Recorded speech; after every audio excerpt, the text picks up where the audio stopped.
ખેડાના સેવાલિયા ગામે રસ્તાની બાજુમાં 5 ગામના સરપંચો ઉપવાસ આંદોલન પર ઉતર્યા છે। જિલ્લાને પંચમહાલ જિલ્લા સાથે જોડતો મહીસાગર નદીનો બ્રિજ પુનઃ શરૂ કરવાની ઉગ્ર માંગ છે। ગંભીરા બ્રિજ દુર્ઘટના બાદ 10 જુલાઈના રોજ આ બ્રિજને 2 મહિના માટે બંધ કરાયો હતો, પરંતુ 3 મહિના વીતી ગયા છતાં તે શરૂ કરાયો નથી। બ્રિજ બંધ થવાથી લોકોને 15 કિલોમીટરનો લાંબો ધક્કો પડે છે અને વેપારીઓને મોટું નુકસાન થાય છે।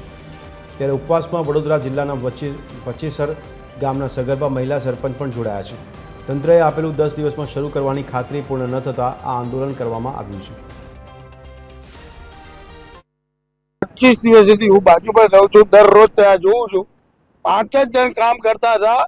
ખરેખર સ્ટાફ ઓછો હોવાના કારણે આ બ્રિજ લેટ થયું છે અને આજુબાજુના વિસ્તાર ઘણા મોટા છે, ટ્રાન્સપોર્ટનો ધંધો બગડે છે। સેવાલિયા એ ખેડા જિલ્લાના મોટામાં મોટી પંચાયત સેવાલિયા છે।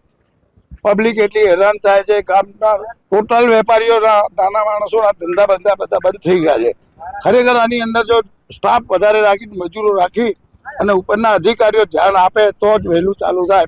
5 મજૂર કામ કરે એનાથી કશું થવાનું નથી। કારણ કે અધિકારીઓ અમને પ્રોપર જવાબ નથી આપતા અને 5 જ માણસો રોજનું કામ કરે છે, કોઈ પણ પ્રોપર રિસ્પોન્સ મળતો નથી। તો અમારા ગ્રામજનો અને આજુબાજુના લગભગ 10 પંચાયતના ગ્રામજનો હેરાન થાય છે। 50,000 જેટલી પબ્લિક હેરાન થાય છે। રોજના 15 કિલોમીટર ફરીને જવું પડે છે। સ્કૂલોમાં જે છોકરાઓ અભ્યાસ કરવા જાય છે એ લોકોને 15 કિલોમીટર ફરીને જવું પડે છે।